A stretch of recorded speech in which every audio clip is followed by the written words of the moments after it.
মাল সম্পদ এগুলো আমাদের জন্য পরীক্ষা। ইন্নামা আমওয়ালুকুম ওয়া আওলাদুকুম ফিতনা, সন্তান এবং সম্পদ এগুলো আমাদের জন্য পরীক্ষা। এই জন্য আল্লাহ বলেন, বান্দা সাবধান, এগুলা যেহেতু তোমার কাছে আমানত, তোমার দায়িত্বটা কি তাদের ব্যাপারে আল্লাহ বলেন, ইয়া আইয়ুহাল্লাযীনা আমানু কু আনফুসাকুম ওয়া আহলিকুম নারা। তোমার কাছে আমানত দিয়ে তোমাকে দায়িত্ব দেওয়া হয়েছে, হে ঈমানদার, কু আনফুসাকুম ওয়া আহলিকুম নারা, তুমি নিজেকে এবং তোমার অধীনস্থদেরকে জাহান্নামের আগুন থেকে বাঁচাও। তাহলে সন্তান, পরিবার, পরিজন এগুলাও আমানত। এগুলাকে জাহান্নাম থেকে বাঁচানোর চেষ্টা আমি যদি না করি, তাহলে আমি আমার অধীনস্থদের আমানতের খেয়ানত করলাম। কিন্তু আমরা বুঝি না তো এগুলা। আল্লাহর নবী বলেন, কুল্লুকুম রাঈনা ওয়া কুল্লুকুম মাসউলুনা আন রাঈয়াতিহি। অধীনস্থদেরকে বলা হয়েছে রাখালের মতো।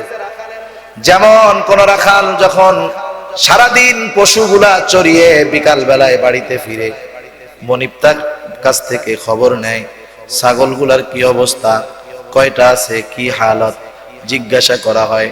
অনুরূপ ভাবে পরিবারের যারা অধিপতি আছে, মুরব্বী আছে, পরিবারের যারা অভিভাবক আছে, তার অধীনস্থদের ব্যাপারে আল্লাহ তাআলার কাছে তাকে জিজ্ঞাসিত হতে হবে। যদি আমি সেটা না করি, আমানতের খেয়ানতকারী হব। কিয়ামতের দিন আমার অধীনস্থ যাদের হক আমি যথাযথভাবে আদায় করি নাই, আমি যদি জান্নাতীও হই, আমার ওই অধীনস্থরা সেই দিন আমার বিরুদ্ধে আল্লাহর কাছে অভিযোগ দায়ের করবে। আল-ইয়াওমা আকমালতু লাকুম দীনাকুম ওয়া আতমামতু আলাইকুম নি'মাতি ওয়া রাদিতু লাকুমুল ইসলাম দীনা। আল্লাহ রাব্বুল আলামিন বিদায় হজের দিন রাসূলুল্লাহ সাল্লাল্লাহু আলাইহি ওয়াসাল্লামকে জানায় দেন, ও আমার হাবিব, বিশ্ববাসীকে আপনি জানায় দেন, আজকের এই দিন আল-ইয়াওমা আকমালতু লাকুম দীনাকুম, আমি তোমাদের জন্য আমার দ্বীনকে পরিপূর্ণ করে দিলাম। আজকে দিন হয়ে গেল পূর্ণাঙ্গ, এই দিনের মধ্যে কোনো অপূর্ণাঙ্গতা নাই। ওয়া আতমামতু আলাইকুম নি'মাতি, এবং আমার নিয়ামত সমূহ তোমাদের জন্য পরিপূর্ণ করে দিলাম। এই কথার দ্বারা এটাই স্পষ্ট হয়, ইসলাম শুধুমাত্র একটি ধর্মের নাম নয়, ইসলাম শুধুমাত্র একটি জীবন ব্যবস্থার নাম নয়, ইসলাম আল্লাহ তাআলার পক্ষ থেকে আমাদের জন্য নিয়ামত। এই কোরআন আমাদের জন্য নিয়ামত, রাসূলুল্লাহর হাদিস আমাদের জন্য নিয়ামত, রাহমাতুল লিল আলামিন আমাদের জন্য নিয়ামত। আল্লাহ তাআলা বলেন, দ্বীন পরিপূর্ণ করলাম, সাথে সাথে নিয়ামত পরিপূর্ণ করলাম। দ্বীনের সাথে, ইসলামের সাথে নিয়ামতের সম্পর্কটা কি? কারণ যেই জিন্দেগি, যেই জীবন শান্তিময়, সেই যে জীবনটা, সেই জিন্দেগিটাই হলো নিয়ামতময়, ঠিক না? সেই জীবনটা হলো নিয়ামতে পরিপূর্ণ। যেই জীবনে ইসলাম আছে, সেই জীবনে শান্তি আছে। যেই জীবনে ইসলাম নাই, সেই জীবনে শান্তি নাই। আর শান্তি যেখানে নাই, সেখানে নিয়ামতের কোনো দেখাও পাওয়া যায় না। এজন্য আল্লাহ তাআলা বলেন, আল-ইয়াওমা আকমালতু লাকুম দীনাকুম, আজকে আমি তোমাদের জন্য আমার দ্বীনকে পরিপূর্ণ করে দিলাম। শুধু তাই নয়, আমার নিয়ামত সমূহ পরিপূর্ণ করে দিলাম। কোনটা তোমাদের জন্য দ্বীন? আল্লাহ তাআলা বলেন, ওয়া রাদিতু লাকুমুল ইসলাম দীনা, এবং ইসলামকে তোমাদের জন্য জীবন ব্যবস্থা হিসাবে মনোনীত করলাম। সুবহানাল্লাহ। আল্লাহ রাব্বুল আলামিন আরো এক জায়গায় বলেন, ইন্নাদ দীনা ইনদাল্লাহিল ইসলাম, দুনিয়ার যত জীবন ব্যবস্থা, মতাদর্শ, আল্লাহ তাআলার কাছে কোনটাই গ্রহণযোগ্য নয়। আল্লাহ তাআলা বলেন একমাত্র ইসলামই হলো আল্লাহ তাআলার কাছে মনোনীত জীবন ব্যবস্থা। এই জন্য আল্লাহ রাব্বুল আলামিন কোরআনুল কারীমের মধ্যে আমাদেরকে জানায় দেন, ও আমার গোলাম, তোমরা ঈমান এনেছো কিন্তু এখনো পরিপূর্ণভাবে ইসলামের মধ্যে যদি দাখিল না হও, এটা তো হবে না। বরং কি করবা? আল্লাহ তাআলা বলেন, ইয়া আইয়ুহাল্লাযীনা আমানু দুখুলু ফিস-সিলমি কাফা। আল্লাহ তাআলা ঈমানদারদেরকে উদ্দেশ্য করে বলেন, হে ঈমানদারেরা, তোমরা ইসলামের মধ্যে পরিপূর্ণভাবে দাখিল হয়ে যাও, পরিপূর্ণভাবে ইসলামের মধ্যে প্রবেশ করো, গোটা জিন্দেগিকে ইসলামের আলোকে সাজাও। শুধু যদি মনে করো ইসলাম শুধু নামাজ, রোজা, হজ, যাকাত এটার নাম, অন্য কোন জায়গায় মনে হয় ইসলাম নাই, এই চিন্তাধারা ভুল। ইসলাম তো এমন একটা জীবন ব্যবস্থা, সন্তান যখন মায়ের পেটের মধ্যে থাকে ওই সময়ও ইসলামের দিক নির্দেশনা আছে না নাই? সন্তান দুনিয়ায় আসছে, এই সন্তান নাবালক, তার উপরে নামাজ ফরজ না, রোজা ফরজ না, কোনো গুনাহ নাই, কোনো পাপ নাই, কিন্তু এই নাবালক সন্তানের ব্যাপারে ইসলামের দিক নির্দেশনা আছে না নাই? যৌবনকালে ইসলামের দিক নির্দেশনা আছে না নাই? ব্যক্তিগত জীবন কিভাবে সাজাবো, কি করব, এই ব্যাপারে ইসলামের দিক নির্দেশনা আছে না নাই? আমার সামাজিক জীবন, পারিবারিক জীবন কোন পদ্ধতিতে পরিচালিত করব, ইসলামের দিক নির্দেশনা আছে না নাই? আমি রাজনীতি করি, আমার রাজনীতি কার মতাদর্শের উপরে চলবে, এই নির্দেশনা ইসলামে আছে না নাই? আমি ব্যবসা করি, ব্যবসা কোন পদ্ধতিতে ব্যবসা করব, ইসলামে আছে না নাই? তাহলে এমন কোন কিছু নাই যা ইসলামে নাই। এই জন্য আল্লাহ তাআলাই বলেন ইসলাম হলো পরিপূর্ণ জীবন ব্যবস্থা। আর আল্লাহ তাআলা দুনিয়ার ঈমানদারদেরকে ডেকে বলেন, ও ঈমানদারেরা, তোমরা পরিপূর্ণভাবে ইসলামী জীবন ব্যবস্থার অন্তর্ভুক্ত হয়ে যাও। শয়তানের ধোঁকায় পড়ে কাফেরদের মতো কোরআনের কিছু মানবা কিছু মানবা না, এটা চলবে না। কাফেররা কি করতো? কোরআনের কিছু মানতো, কিছু মানতো না। আহলে কিতাব যারা ছিল এরাও কিছু মানতো, কিছু মানতো না। আল্লাহ তাআলা তাদের ব্যাপারে বলেন, আফাতুমিনুনা বিবাদিল কিতাবি ওয়া তাকফুরুনা বিবাদ। তোমরা কি কোরআনের কিছু অংশের উপরে ঈমান আনবা, কিছু অংশের উপর ঈমান আনবা না? এমনটা যদি হয় তাহলে তো হবে না। কোরআনের অর্ধেক নয়, একটা শব্দ নয়, কেউ যদি একটা অক্ষরও অবিশ্বাস করে নিঃসন্দেহে সে বেঈমান, এ ব্যাপারে কোনো সন্দেহ নাই। অনেক সূরার শুরুতে একটা অক্ষর আছে, যেমন কাফ একটা সূরা, এই সূরার কাফ একটা শব্দ মানেই একটা আয়াত। এর অর্থ আল্লাহ তাআলা ভালো জানেন। এর অর্থ মানুষ জানে না বিধায় কেউ যদি বলে না এটারে বিশ্বাস করি না, ঈমান থাকবে না, যাবে। আর কোরআনের অসংখ্য বিধান আছে, আমাদের দেশের কিছু বুদ্ধিজীবী বুদ্ধির ঠেলায় সেইগুলা তাদের মাথায় ধরে না, আছে না নাই? তাদের কাছে কোরআনের সব ভালো মনে হয়, কিন্তু তাদের কাছে মনে হয় কোরআনে নারীর প্রতি বেইনসাফি করা হয়েছে, নাউজুবিল্লাহ। এই ধরনের চিন্তাধারা যাদের আছে, এই ধরনের সংশয় যাদের আছে, নিঃসন্দেহে ওরাও নাস্তিক, ওরাও বেঈমান, ঠিক কিনা বলেন? সেজন্য পরিপূর্ণভাবে ইসলামের মধ্যে দাখিল হতে হবে, ইসলামের মধ্যে ঢুকে যেতে হবে। ইসলাম শুধু নামাজ, রোজা, হজ, যাকাত এর মধ্যেই সীমাবদ্ধতা নাই, গোটা জিন্দেগির মধ্যে ইসলাম আছে। এই জন্য মানুষ যদি তার গোটা জিন্দেগি ইসলামের আলোকে সাজাতে চায়, সে তো কোরআন থেকে বেছে বেছে নিয়ে নিজেকে সাজাতে পারবে না। অবশ্যই সে যদি কোরআন সুন্নাহর আলোকে জীবনকে সাজাতে চায়, রাসূলুল্লাহ সাল্লাল্লাহু আলাইহি ওয়াসাল্লামের আদর্শকে অনুসরণ করতে হবে। সেজন্য আল্লাহ তাআলা জানায় দেন রাসূলকে কেন আদর্শ হিসাবে আল্লাহ তাআলা আমাদের জন্য পেশ করলো। কারণ আল্লাহ তাআলা তার হাবিবকে এমন একটা চরিত্র দিয়েছেন, যেই চরিত্রের পবিত্রতার ঘোষণা আল্লাহ তাআলাই দেন। আল্লাহ বলেন, ওয়া ইন্নাকা লাআলা খুলুকিন আযীম। আল্লাহ তাআলা আমার আপনার নবীকে মহান চরিত্রে চরিত্রবান করেছে। সুবহানাল্লাহ।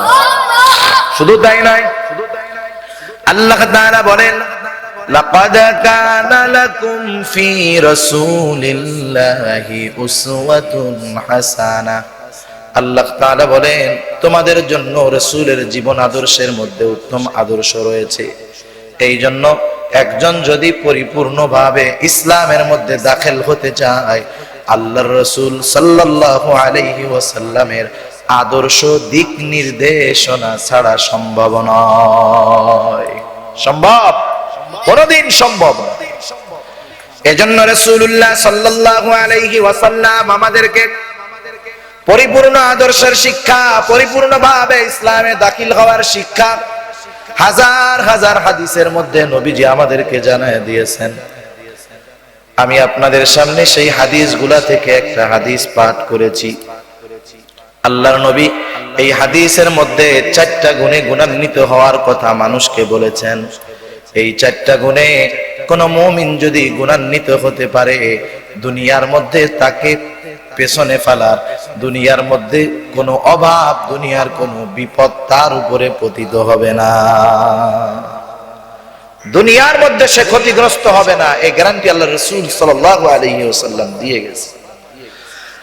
নবীজি আমার বলেন, 1 নাম্বার, আরবাউন ইযা কুন্না ফিকা ফালা আলাইকা মা ফাতাকাদ দুনিয়া। আরে সারা দুনিয়া ধ্বংস হয়ে যাক, সারা দুনিয়া ক্ষতিগ্রস্ত হয়ে যাক, তোমার কিছু হবে না, শুধু যদি 4টা জিনিস তোমার মধ্যে পাওয়া যায়। 1 নাম্বার নবী আমার বলেন, হিফযু আমানাতিন, আমানাতের হেফাজত। আমানত বুঝেন তো? আমানত বুঝেন? আমানত আর জামানতের মধ্যে তফাৎ আছে। আমরা মনে করি আমানত শুধু মনে হয় টাকা পয়সা এগুলার সাথে সম্পৃক্ত বিষয়। না না, আমানত এটা একটা ব্যাপক শব্দ। আমানত আর জামানতের পার্থক্যটা প্রথম আমরা একটু বুঝি। জামানত হলো কেউ আপনার কাছে বা আমার কাছে আইসা বললো, ভাই এই 500টা টাকা আপনি রাখেন, 20 দিন পরে আমারে দিয়েন। আপনি জিজ্ঞাসা করবেন, এটা কি জমা রাখলা নাকি আমানত রাখলা?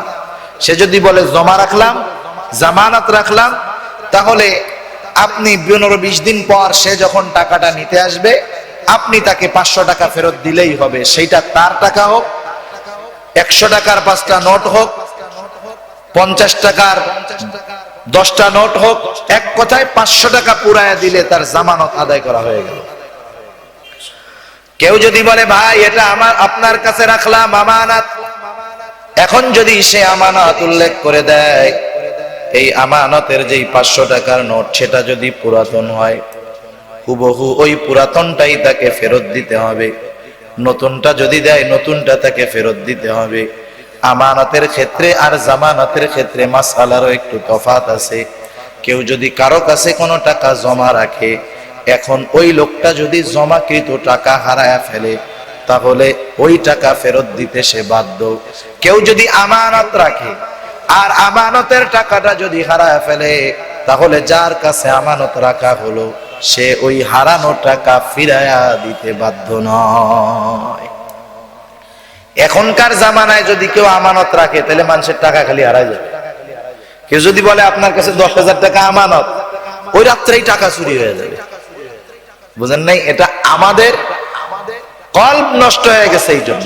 কিন্তু আগের আমলে মানুষ যদি আমানত রাখতো, ব্যাংকে টাকা যত নিরাপদ থাকতো, আল্লাহর নবীজি এমন আমানতদার ছিলেন, তার চাইতে বেশি নিরাপদ নবীজির কাছে থাকতো। সুবহানাল্লাহ। ব্যাংকে টাকা রেখে নিরাপদ আছে এখন? এখন তো আগে তো টাকা ক্যাশ চুরি করা লাগতো, এখন আর ডিজিটাল ওইসব লাগে না। কোনো মতে সাইবার হ্যাক করতে পারলেই, সাইট হ্যাক করতে পারলেই, আব্দুল করিমের নামে 10 কোটি টাকা আছে, আব্দুর রহিমের নামে 1 টাকাও নেই। শুধু আব্দুল করিমের 10 কোটি সংখ্যাটা কাইটা আব্দুর রহিমের নামে বসাই দিলে এই টাকার মালিক। বাংলাদেশ থেকে হাজার হাজার কোটি টাকা এরকম পাচার হয় কি হয় না বলেন? হয়ে যায়। রাসূলুল্লাহ সাল্লাল্লাহু আলাইহি ওয়াসাল্লাম সেই জন্য 1 নম্বরে বলেন, আমানতের হেফাজত যে করবে, আমানত শুধু টাকা পয়সার সাথে সম্পৃক্ত নয়, আমানত ব্যাপক অর্থবোধক একটা জিনিস। কথারও আমানত আছে, কথারও আমানত আছে। রাসূলুল্লাহ সাল্লাল্লাহু আলাইহি ওয়াসাল্লাম আমাদেরকে জানায় দেন, নবীজি বলেন, ইযা হাদ্দাসার রাজুল সুম্মা ইলতাফাতা ফাহিয়া আমানাতুন। যখন একজন কেউ আমার কাছে কোনো কথা বলতে আসে, আসার পরে যখন ডানে বামে তাকায় কিন্তু মুখে কিছু বলে নাই, আমার কাছে কথাটা বলার আগে সে ডানে বামে তাকাচ্ছে, কেউ ডানে বামে আছে কিনা। নবীজি বলেন, যখন কোনো মানুষ কথা বলে এই সময় ডানে বামে তাকায়, ওই কথাটা যার কাছে বলল ওই কথাটা তার কাছে আমানত। আমার কাছে বলার সময় ডানে বামে তাকাইলে কি বললো না বললো, এই কথাটা আমার কাছে কি হয়ে গেল বলেন? আমানত। আমানত। রাসূলুল্লাহ সাল্লাল্লাহু আলাইহি ওয়াসাল্লাম এই জন্য বলেন, মানুষের কথাও আমানত। আবার আমাদেরকে মাঝে মধ্যে দায়িত্ব দেওয়া হয়, যে কোনো সংগঠন, যে কোনো কর্মে, মাদ্রাসায়, স্কুলে, মাহফিলের সময় দায়িত্ব বন্টন করে দেওয়া হয়, হয় না? বলা হয় তোমার দায়িত্ব হলো মেহমানদের মেহমানদারি করা, তোমার দায়িত্ব হলো মানুষজনকে বসায় দেওয়া, তোমার দায়িত্ব হলো এখানে দাঁড়ায় থাকা, তোমার দায়িত্ব হলো চা নাস্তার ইন্তজাম করা। এক একটা দায়িত্ব দেওয়া থাকে কি থাকে না? নবীজি আমার বলেন, দায়িত্বটাও হলো আমানত। শুধু সাংগঠনিক দায়িত্ব যে আমানত তা নয়, কর্মক্ষেত্রে মানুষকে যেই দায়িত্ব দেওয়া হয় সেটাও হলো আমানত। মানুষ অফিসে যখন চাকরি নেয় কোনো জায়গায়, মাস শেষে 20,000 টাকা বেতন, শর্ত হলো 8 ঘন্টা অফিসিয়াল সময় দিতে হবে। আছে না নাই? বলে না এরকম? যখন এই চুক্তিতে কেউ আবদ্ধ হবে, হ্যাঁ এই 8 ঘন্টা সময় তোমার বিনিময়ে মাসে 20,000 টাকা দিবা, যখন আমি আপনি এই দায়িত্বটা গ্রহণ করলাম, এই 8 ঘন্টা সময়ের মালিকানা আমার কাছে না, এটা আমার কাছে আমানত। ওই 8 ঘন্টা সময়ের মধ্যে অফিসের নির্ধারিত ছুটি ছাড়া আমি যদি কোনো সময় আমার কাজে ব্যয় করি, ওই সময়টুকুও আমানতের খেয়ানত করা হবে। বেসরকারি সরকারি সব চাকরির মধ্যে এমন আছে না নাই? সময় নির্ধারণ করে তার বেতন নির্ধারণ করা হয়েছে। ওই আধা ঘন্টা, 1 ঘন্টা, 15 মিনিট, 20 মিনিট এই সময়টা ছিল অফিসের মালিকের। কিন্তু আমি তো অফিসে ওই কয় ঘন্টা বা 15-20 ঘন্টা এক মাসে আমি আমার কাছে ব্যয় করলাম, কিন্তু 15-20 ঘন্টার বেতন নিতে ছাড়ছি নাকি? ছাড়ছি? ছাড়ি নাই। আর সরকারি চাকরি হইলে তো মাশাআল্লাহ কথাই না, তাই না? সরকারি চাকরি হইলে তো কাম সারা, বেসরকারিতে মোটামুটি একটু চাপটা বাস, কিন্তু সরকারি চাকরি হইলে সরকারে যে কি ফাঁকি দেয়, এতে হক নষ্ট যে সরকারের করে তা না, গোটা বাংলাদেশের মানুষের টাকার হক নষ্ট করা হয়। ঠিক কিনা বলেন? কেন? বোঝানোর জন্য বলতেছি আর কি। আমাদের সরকারি যতগুলা খাত আছে, সরকার যেই টাকাগুলা ব্যয় করে, এগুলা কি সরকারের টাকা? টাকা কাদের?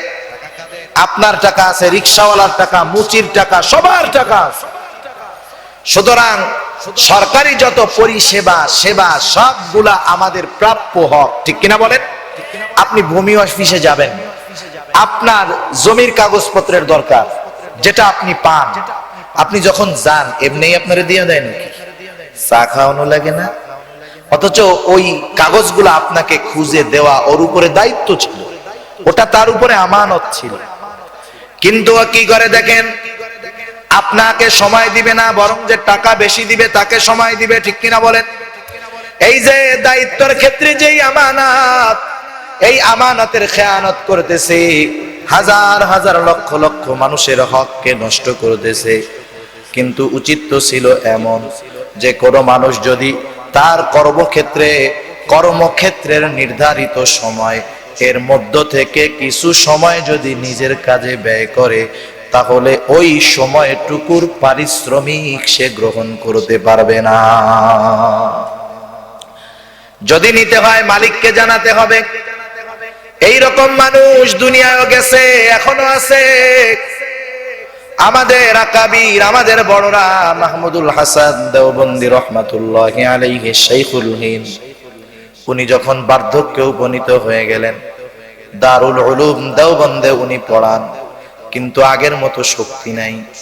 ইংরেজদের কত অত্যাচার, কত জুলুম, কত আন্দোলন, বার্ধক্যে উপনীত হয়ে গেছে হযরত। এখন ওনার সংসার বড় হয়েছে, পরিবারের খরচ বেড়ে গেছে, বয়স বেড়ে গেছে, আগের মতো ক্লাসের মধ্যে সময় দিতে পারেন না, কিন্তু খরচ বেড়ে গেছে বেশি। একদিন দারুল উলুমের মানুষেরা মিটিং এ বসলো, বসার পরে আলোচনা ওঠানো হলো যে আমাদের মধ্যমণি শাইখুল হিন্দ রহমাতুল্লাহি আলাইহি কত পরিশ্রম আমাদের জন্য করেছেন।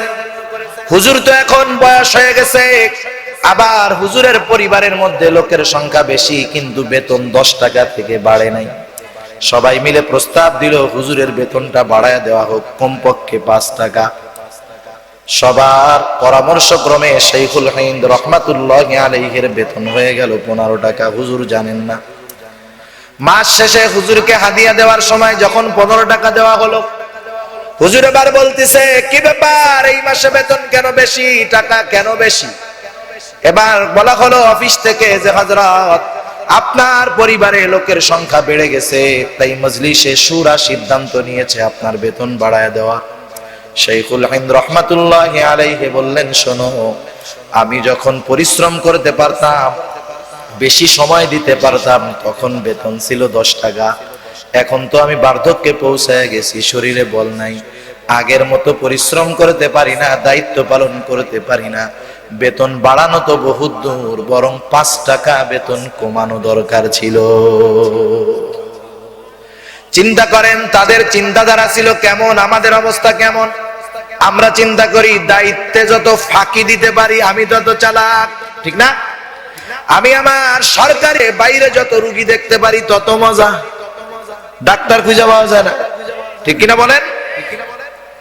আবার আপনি যদি দেখাইতে চান, বলবে না এখানে সময় কম, তো আপনি গোলাপগঞ্জে আসেন, আমি রবিবারে ওখানে চেম্বার করি, দেখা করি। আছে না নাই? ওইখানে দেখবে না, ওইখানে ওনার চোখে চশমা লাগে, ওখানে চোখে দেখে না সরকারি হসপিটালের মধ্যে, কিন্তু প্রাইভেটে গিয়ে 1000 ভিজিট নিয়ে ঠিকই সেবা দিতে পারে। অথচ এই যে সেবাটা পাওয়া ছিল আমাদের হক, সরকারি যে হসপিটাল গুলো, এই জায়গায় সেবা পাওয়া সব মানুষের হক। ও হক নষ্ট করেছে, ও আমানতের খেয়ানত করছে, ঠকবাজি ধোঁকাবাজি করেছে, ঠিক কিনা বলেন? সেজন্য দায়িত্ব যখন পাওয়া হবে, তখন যেই দায়িত্ব নেওয়া হলো, যেই শর্তে নেওয়া হলো, যথাযথভাবে পালন করার চেষ্টা করতে হবে। যদি না পারা যায়, মালিকের সাথে সেটা বলতে হবে। এরপরে সময়েরও আমানত আছে, সময়েরও আমানত। আল্লামা মাজহার নানুতুবি রহমাতুল্লাহি আলাইহি দারুল উলুম দেওবন্দের একজন মুহাদ্দিস ছিলেন। তিনি ঘড়ির কাঁটা ধরে ধরে ক্লাস নিতেন, ক্লাস থেকে বের হতেন। যদি দেখতেন ক্লাসের মধ্যে কোনো কারণবশত ছাত্রদের সাথে নিজের কোনো কথা হলো, এইবার ওই সময়টুকু লেখা রাখতেন যে এই কয় সেকেন্ড, এই কয় মিনিট আমি নিজের কথা বলেছি। মাস শেষে যখন তাকে ওজিফা দেওয়া হতো, ওই সময় অনুপাতে যতটুকু কম নেওয়ার প্রয়োজন ততটুকু বেতন তিনি কম নিতে।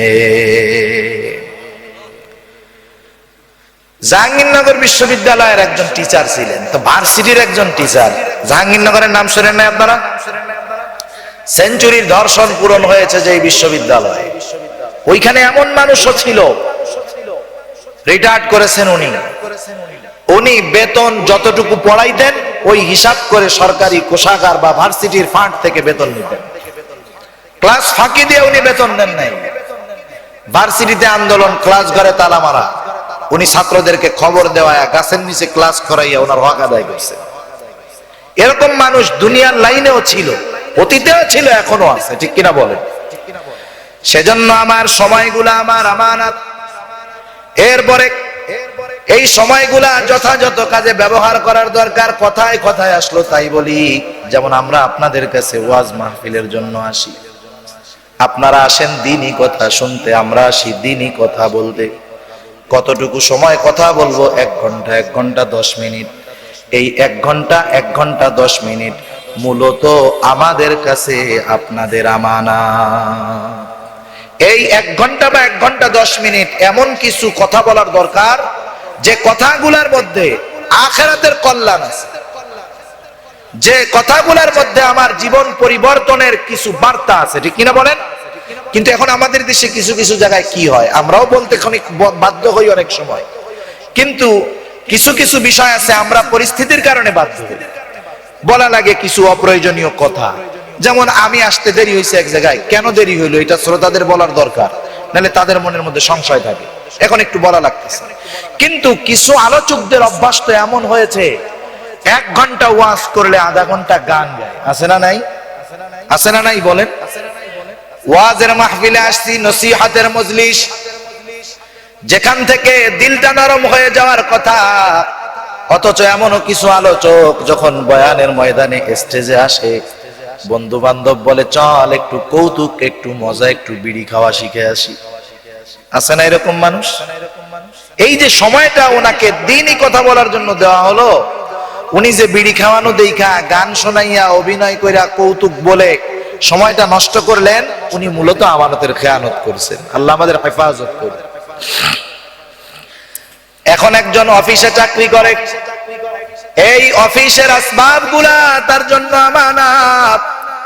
অফিসে যখন কেউ কাজ করে, অফিসিয়াল টেলিফোন থাকে, অফিসিয়াল কলম থাকে, থাকে না? এখন কেউ যদি ওই অফিসিয়াল কলম, অফিসিয়াল টেলিফোন ব্যক্তিগত কাজে ব্যবহার করে, এটাও হবে তার জন্য আমানতের খেয়ানত। আমানতের খেয়ানত হবে সেইটা। হযরত ওমর রাদিয়াল্লাহু তাআলা আনহু, খলিফাতুল মুসলিমিন হযরত ওমর রাদিয়াল্লাহু তাআলা আনহুর কাছে একজন একদিন আসলেন, সামনে বসে আছে হযরত ওমর রাদিয়াল্লাহু তাআলা আনহু, বাতি জ্বালিয়ে কি জানি কাজ করতেছে। লোকটা কাজটা শেষ করে হযরত ওমর রাদিয়াল্লাহু তাআলা আনহু আগন্তুককে বলতেছে, কি ব্যাপার, কোন কারণে এসেছো, এটা কি ব্যক্তিগত বিষয় নাকি রাষ্ট্রীয় কোনো বিষয়? যখন বলছে খলিফা এটা হলো আমাদের ব্যক্তিগত বিষয়, সাথে সাথে হযরত ওমর রাদিয়াল্লাহু তাআলা আনহু তার সামনে জ্বলতে থাকা প্রদীপটা নিভায়া দিল। লোকটা ভয় পেয়ে যাওয়ার মতো অবস্থা হয়ে যাবে। বলে, খলিফাতুল মুসলিমিন, কি ব্যাপার, কেন আপনি বাতিটা নিভায়া দিলেন, আলোটা বন্ধ করে দিলেন? হযরত ওমর রাদিয়াল্লাহু তাআলা আনহু বলে, শোনো, তুমি তো আমার ব্যক্তিগত ব্যাপারে আমার কাছে এসেছো, এই বাতি এটা তো রাষ্ট্রের তেলের টাকায় জ্বলতেছে, যদি রাষ্ট্রীয় ব্যাপার হতো বাতিটা জ্বালায় রাখতাম, যেহেতু আমার ব্যক্তিগত বিষয়ে তোমরা আমার কাছে এসেছো, সুতরাং এই রাষ্ট্রীয় তেল অপব্যয় করার সুযোগ আমার হাতে নাই। কি হয়েছে ভাই, এদিকে আওয়াজ নাই কেন?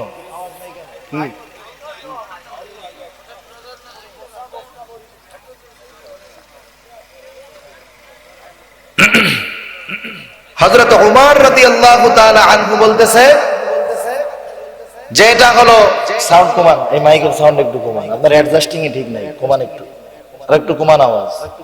3-4 প্রকারের আওয়াজ হইলে আমাদের কথা বলতে সমস্যা। শুরু থেকে শেষ পর্যন্ত আওয়াজ এক ধরনের হয়। আপনি যদি 3-4 প্রকারের আওয়াজ করেন, একবার এইটা বন্ধ, ওইটা চালান, তাহলে তো আমার কথা বলতেও সমস্যা হয়। তো ধারাবাহিকতা আছে তো বিষয়ে।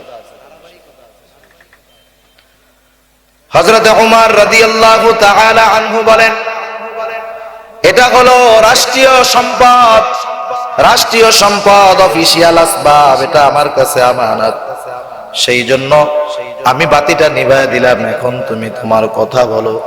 কিন্তু আমরা যখন কোথাও অফিসে কাজ করি, অনেক সময় প্রয়োজনে অফিসের ফোন দিয়া নিজের আত্মীয় স্বজনকে ফোন দেই না?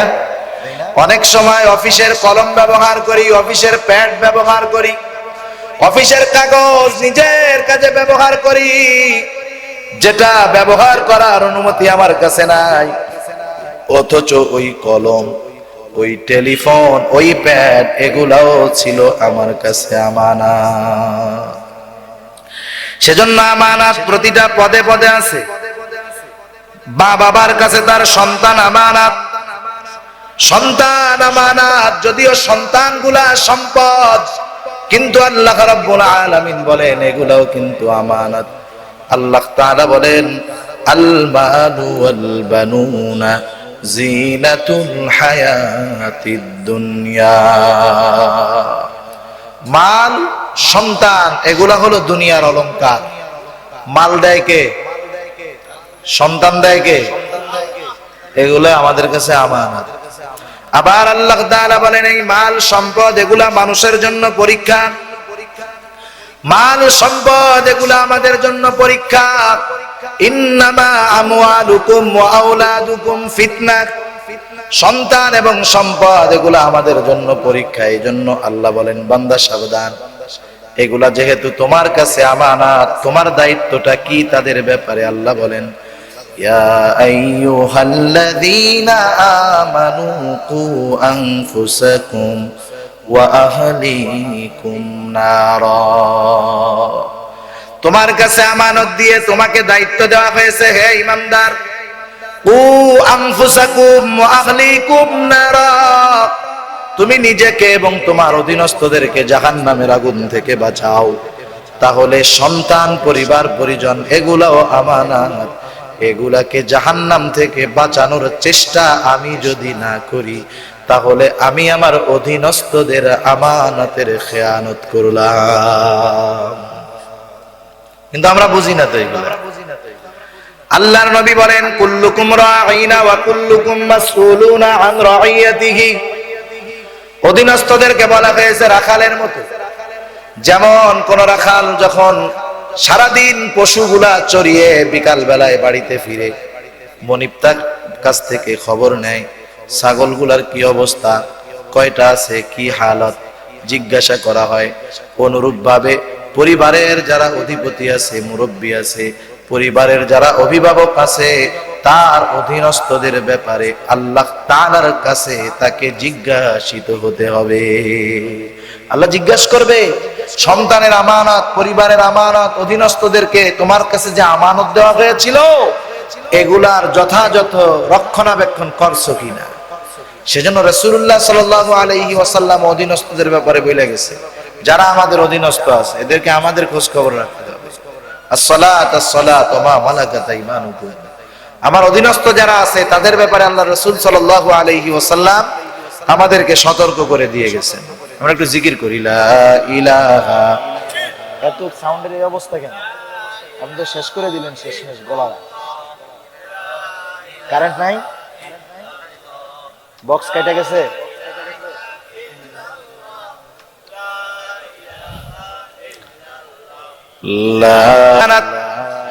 স্ত্রী, পরিবার, পরিজন আমার অধীনস্থ যারা তারা আমার কাছে আমানত। কারণ দুনিয়ার মধ্যে তাদের হক যদি আমি আদায় না করি তাহলে কিন্তু আমানতের খেয়ানত করা হবে। শরীয়ত যেই হকগুলা তাদের ক্ষেত্রে বর্ণনা করেছেন, তাদেরকে দিনদারিত্বের উপরে চলা, পরিচালনা করা, এগুলা আমার আপনার উপরে দায়িত্ব। যদি আমি সেটা না করি আমানতের খেয়ানতকারী হব। কিয়ামতের দিন আমার অধীনস্থ যাদের হক আমি যথাযথভাবে আদায় করি নাই, আমি যদি জান্নাতীও হই আমার ওই অধীনস্থরা সেই দিন আমার বিরুদ্ধে আল্লাহর কাছে অভিযোগ দায়ের করবে। আমানত তো সন্তান, এদের হকগুলা কি? এদের হক হলো এদেরকে দ্বীনের উপরে পরিচালিত করার সকল ব্যবস্থাপনা গ্রহণ করা। সন্তান ছেলে হোক, মেয়ে হোক, স্ত্রী, এক কথায় আমার অধীনস্থ যারা, এদেরকে দ্বীনের উপরে পরিচালিত করার জিম্মাদারি আমার উপরে। এটা আল্লাহর পক্ষ থেকে আমার উপরে আমানত। আমি এটা যথাযথ পালন করলাম না। দায়িত্ব পালন করার পরে যদি সফলতা না আসে তাহলে দায়িত্ব পালনকারী এ ব্যাপারে দোষী সাব্যস্ত হবে না। হবে বলেন? হবে না। তার দায়িত্বে ত্রুটি আছে কিনা এটা দেখা হবে। আল্লাহ তাআলাও দেখবে দায়িত্বে ত্রুটি করেছি কিনা আমরা। যদি দায়িত্বে ত্রুটি করে থাকি আমার অধীনস্থ ওরা যদি জাহান্নামী হয়ে যায় আমার কপালটা পুড়ে যাবে। আমি যদি জান্নাতীয় হই ওরা আল্লাহ রাব্বুল আলামিনের কাছে আমার বিপক্ষে অভিযোগ দায়ের করবে। ওরা বলবে রব্বানা ইন্না আতা'না সাদাতানা ওয়া কুবারা'না ফাআদাল্লুনা সাবিলা। ওরা আল্লাহর কাছে অভিযোগ দায়ের করবে, আমার রব, আমরা আমাদের বড়দের আনুগত্য করেছি, তাদের কথা মতো চলেছি, তারা যা বলেছে তাই করেছি, বরং তারাই তো আমাদের ব্যাপারে যেই দায়িত্বগুলা ছিল, হকগুলা ছিল, সেগুলা আদায় করে নাই। আমরা তো ছিলাম তার জন্য আপনার দেওয়া আমানত, আমাদের সেই আমানতের সদ্ব্যবহার করে নাই। আল্লাহ, আজকে যে আমরা জাহান্নামী হলাম, জাহান্নামী হওয়ার কারণে আমরা দায়ী নয়, দায়ী হলো মূলত উনি, যিনি আমার বাবা, যার অধীনস্থ আমি ছিলাম, সে হলো আমার আজকে অবস্থার জন্য দায়ী। সেজন্য সন্তান, সন্তানটি, পরিবার পরিজন, আমার অধীনস্থ, এগুলো আমার কাছে আমানত। এরপরে রাসূলুল্লাহ সাল্লাল্লাহু আলাইহি ওয়াসাল্লাম জানায় দেন, মুমিনের জানমাল অপর মুমিনের কাছে আমানত। রাসূলুল্লাহ সাল্লাল্লাহু আলাইহি ওয়াসাল্লাম বলেন, এক মুমিনের মাল অপর মুমিনের কাছে আমানত, এক মুমিনের সম্মান অপর মুমিনের কাছে আমানত, এক মুমিনের রক্ত অপর মুমিনের জন্য হারাম। তার মানে ইসলাম বুঝাতে চায়, একজন মুমিন আরেকজন মুমিনের জন্য, বা একজন মুমিন আরেকজন মুমিনের কাছে সবচাইতে নিরাপদ হবে, ঠিক কিনা বলেন? অথচ আজকে দুনিয়ার স্বার্থে এক মুমিন অপর মুমিনের জন্য বড় বিপদের কারণ, আছে না নাই? আরে ভাই, এত বহুত দূর, আপন ভাই আপন ভাইরে খুন করে ফেলতেছে দুনিয়ার স্বার্থে, রাজনৈতিক স্বার্থে, ঠিক কিনা বলেন? যেখানে আপন ভাইয়ের কাছে আপন ভাই নিরাপদ না, সেখানে আপনি আমি অপরিচিতর কাছে গিয়ে কেমন নিরাপদ হব? অথচ রাসূলুল্লাহ সাল্লাল্লাহু আলাইহি ওয়াসাল্লাম বলেন, প্রকৃত মুসলমানকে আল মুসলিমু মান সালিমাল মুসলিমুনা মিন লিসানিহি ওয়া ইয়াদিহি, প্রকৃত মুসলমান সে যার হাত এবং মুখ থেকে অপর মুসলমান থাকে নিরাপদ। সেজন্য এক মুমিন অপর মুমিনের জন্য নিরাপদ হতে হবে। মুমিনের জানমাল অপর মুমিন আমরা আমানত মনে করব। সেই জন্য আমি দুনিয়াবি কোনো কারণে, শরীয় নির্ধারিত কারণ ছাড়া অপর মুমিনকে কথার দ্বারা কষ্ট দিব না, হাতের দ্বারা কষ্ট দিব না, জবানের দ্বারা কষ্ট দিব না, সম্পদ ভক্ষণ করার দ্বারা তাদেরকে আমরা কষ্ট দিব না। এরপর আল্লাহ তাআলা জানায় দেন, এই যে আমার নিজের জান মাল, এটাও আমার কাছে আমানত। সুবহানাল্লাহ, আমি নিজেই আমার কাছে আমানত। চিন্তা করছেন কেন?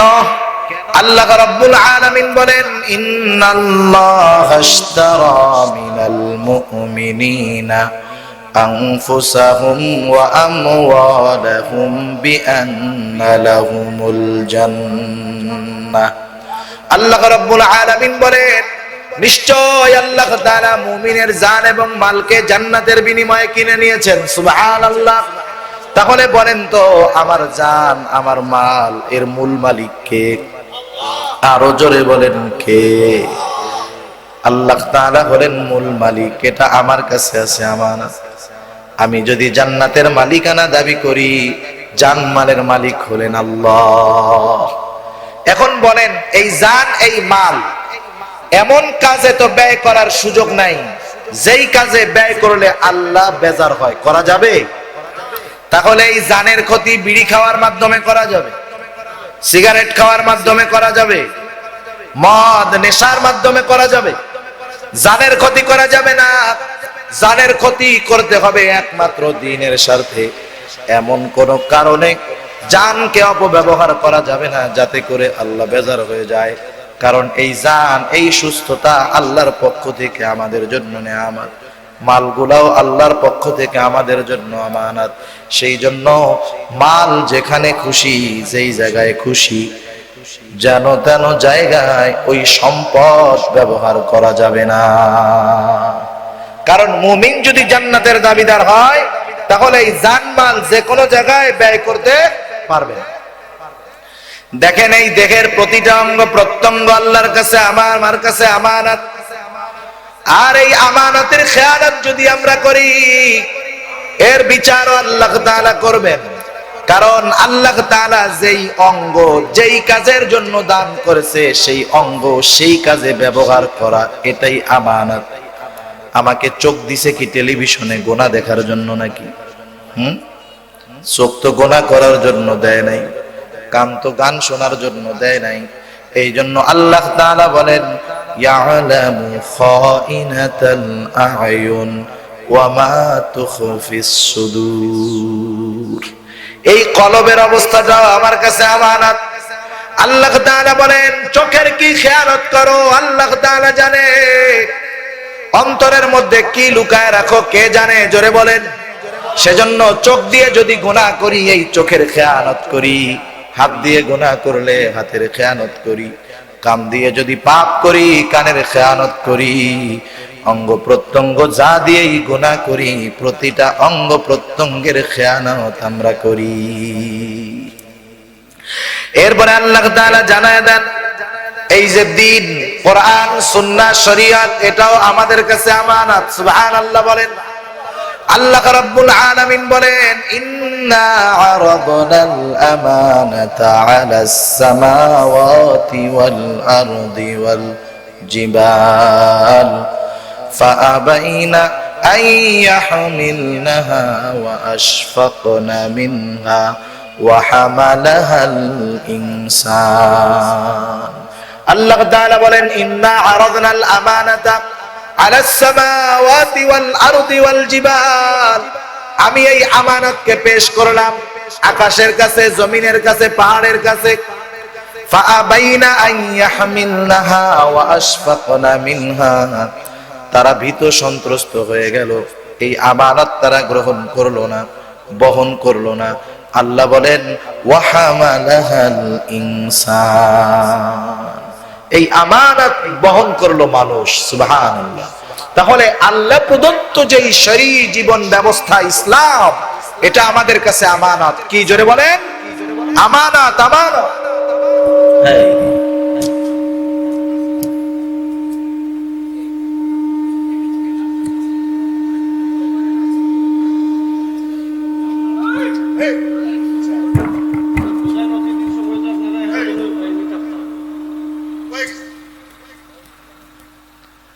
তাহলে এই যে শরীয়ত, এই যে দ্বীন, এটা আমাদের কাছে কি জোরে বলেন? আমানত, আমানত। এই ইসলাম আমাদের কাছে আমানত, এই কোরআন আমাদের কাছে আমানত, আল্লাহর রাসূলের আদর্শ আমানত, প্রতি কোরআনের প্রতিটা অক্ষর আমাদের কাছে আমানত। ঠিক কিনা বলেন? এখন যদি আল্লাহ যেভাবে এই আমানতের ব্যবহার করতে বলছে সেভাবে যদি আমরা না করি এটা হবে আমানতের খেয়ানত। একজন মানুষ যখন আল্লাহর হুকুম মানে না, সে শুধু পাপ করে এমনটা নয়, নামাজ না পড়ার জন্য অপরাধী হয় এমনটা নয়, বরং প্রতিটা পদে পদে সে আল্লাহ প্রদত্ত আমানতের খেয়ানত করে। ঠিক কিনা বলেন? সেজন্য নবীজি আমার বলেন গোটা দুনিয়া যদি একদিকেও চলে যায় তোমাদের কোনো ক্ষতি হবে না যদি এই চারটা গুণ থাকে। এক নাম্বার নবীজি বলেন হিফযু আমানাতিন, আমানতের হেফাজত করা। এটা তো মুমিনরা করবে, কারণ মুনাফিকদের আলামতি হলো আমানতের খেয়ানত করা। দ্বিতীয় গুণ বলেন ওয়াসিদকু হাদিসিন, সত্য কথা বলবে। যত বড় বিপদ আপদ আসুক সত্য বলবে, কারণ অপরাধ যদি করেও ফেলে একবার সত্য বললে এর নিষ্পত্তিটা হয়ে গেল। কিন্তু যদি একটা মিথ্যাকে প্রতিষ্ঠিত করতে চায়, একটা দুইটা নয় শত শত মিথ্যার প্রয়োজন হয়। এরপরেও মিথ্যা লুকায় রাখা যায় না, একসময় বাস্ট হয়ে যায় না মিথ্যা কথা, একসময় প্রকাশ হয়ে যায়, তখন লজ্জা পাইতে হয়। আর যদি বিনয়ের সাথে সত্য স্বীকার করে বসে, তখন অপরাধ যার সাথে অপরাধ করেছেও যদি বিনয়ের সাথে বলে ভাই আমার এই অপরাধটা হয়ে গেছে, আমি ভুলে করে ফেলছি, মাফ করে দেন, সে নমনীয় হবে, মাফ করে দিবে, ক্ষতি কম হবে। আর যদি মিথ্যা প্রতিষ্ঠিত করতে গিয়ে শত মিথ্যা কথা বলে, ওই মিথ্যা যখন ফ্লাশ হয়ে যাবে মান সম্মান একবারে ধুলায় মিশে যাবে। ঠিক কিনা বলেন? সেজন্য কথার মধ্যে সত্য কথা বলা। নবীজি আমার বলেন ইন্নাস সিদকা ইয়াহদি ইলাল বির ওয়া ইন্নাল বিররা ইয়াহদি ইলাল জান্নাহ। সত্য মানুষকে মূলত জান্নাতের দিকে নিয়ে যায়। এক নাম্বার সত্য মানুষকে কল্যাণের দিকে নেয়, আর কল্যাণ মানুষকে জান্নাতের দিকে নিয়ে যায়। ইন্নাল কিযবা ইয়াহদি ইলাশ শার, মিথ্যা মানুষকে খারাপের দিকে নিয়ে যায়, ওয়া ইন্নাশ শাররা ইয়াহদি ইলান নার, আর ওই খারাপ মানুষকে জাহান্নামের দিকে নিয়ে যায়। দুনিয়ায় যত মিথ্যা আছে, যত খারাপ আছে, সব মিথ্যা দিয়ে ঢাকা, ঠিক কিনা বলেন? দেখবেন সব খারাপের মধ্যে মিথ্যা আছে, সত্য নাই। সেজন্য নবী আমার বলেন ওয়াসিদকু হাদিসিন, সত্য কথা বলবে। এই দুইটা তো মুমিনের বড় গুণ, কারণ এই দুইটা গুণ মুনাফিকের মধ্যে পাওয়া যায় না। এজন্য নবী আমার এক হাদিসের মধ্যে বলেন মুনাফিকের আলামত হলো তিনটি, আর এক হাদিসের মধ্যে বলেন মুনাফিকের আলামত হলো চারটি। এক নাম্বার ইদা হাদ্দাসা কাযাবা, মুনাফিক যখন কথা বলে মিথ্যা বলে, আর মুমিন যখন কথা বলে সত্য বলে, ঠিক কিনা বলেন? ওয়াইদা ওয়াদা আখলাফা, মুনাফিক ওয়াদা করলে ওয়াদা খেলাফ করে, আর মুমিন ওয়াদা করলে ওয়াদা রাখার সর্বোচ্চ চেষ্টা করে। আর মুনাফিক ওয়াইদা আতুমিনা খানা, যখন মুনাফিকের কাছে আমানত রাখা হয় সে আমানতের খেয়ানত করে। আর মুমিন আমানতের হক আদায় করে, ঠিক কিনা বলেন? এরপরে নবী আমার বলেন ওয়া হুসনু খুলুকিন, তার চরিত্রকে সুন্দর বানাবে। এক হাদিসের মধ্যে আসছে এক সাহাবী রাসূলুল্লাহ সাল্লাল্লাহু আলাইহি ওয়াসাল্লামকে জিজ্ঞাসা করতেছে, ইয়া রাসূলুল্লাহ, মানুষের নেক গুনাহ তো ওজন দেওয়া হবে, পাল্লার মধ্যে কোন আমলটা সবচাইতে বেশি ওজন হবে? নবীজি আমার বলেন উত্তম চরিত্র, এটাই হবে সবচাইতে বেশি ভারী। সেজন্য উত্তম আদর্শে আদর্শিত হতে হবে রাসূলুল্লাহ সাল্লাল্লাহু আলাইহি ওয়াসাল্লামের আদর্শকে গ্রহণ করে। এই জন্য আল্লাহ জানায়া দিয়েছেন রাসূলের জীবন আদর্শের মধ্যে তোমাদের জন্য আছে উত্তম আদর্শ। এরপরে নবী আমার বলেন ওয়াইফাতুন ফি তুমাতিন, মানুষদেরকে খানা খাওয়াতে হবে, গরিব মানুষকে খানা খাওয়াতে হবে। কারণ রাসূলুল্লাহ সাল্লাল্লাহু আলাইহি ওয়াসাল্লামের কাছে একজন সাহাবী আসছে, জিজ্ঞাসা করে, ইয়া রাসূলুল্লাহ আইয়ুল ইসলাম খায়র, ইসলামের মধ্যে কোন কাজটা উত্তম? আল্লাহর নবী ছিলেন উম্মতের রূহানি ডাক্তার। আল্লাহর পক্ষ থেকে নবীজি যেই ইশারা পেতেন সেই অনুযায়ী মানুষকে ট্রিটমেন্ট দিয়ে দিতেন। এক একজনের ক্ষেত্রে এক একটা আল্লাহর নবী বলতেন। হয়তো আল্লাহর মাধ্যমে আল্লাহ তাআলা তার হাবিবকে জানায় দিয়েছে, হাবিব এই লোকটার মধ্যে দুইটা জিনিসের ত্রুটি আছে, এই লোকটাকে ওই দুইটা জিনিসের মেডিসিন দিয়ে দাও। নবীজি বলেন, এক নাম্বার তুমি সালাম দিবা, অপরিচিত পরিচিত সবাইকে বেশি বেশি সালাম দিবা, এবং মানুষকে বেশি বেশি খানা খাওয়াইবা। কার আদেশ? নবীজির আদেশ। সেই নবী বলতেছে এই চারটা গুণ তোমাদের জীবনের সাথে সাজাও, দেখবা গোটা দুনিয়াও যদি ধ্বংস হয়ে যায় তোমাদের কিছু হবে না। সুবহানাল্লাহ। নবীজি বলছে, কিন্তু আমাদের মধ্যে নাই। আছে? ব্যবসায় আমানত নাই, পরিবারের মধ্যে নাই, ব্যক্তিগত জীবনে নাই। এগুলা নাই বিধায় আজকে আমাদের এত অধঃপতন। আল্লাহ তাআলা আমাদের প্রত্যেককে এই চারটি গুণে গুণান্বিত হওয়ার তৌফিক দান করুক। সবাই বলি আমিন।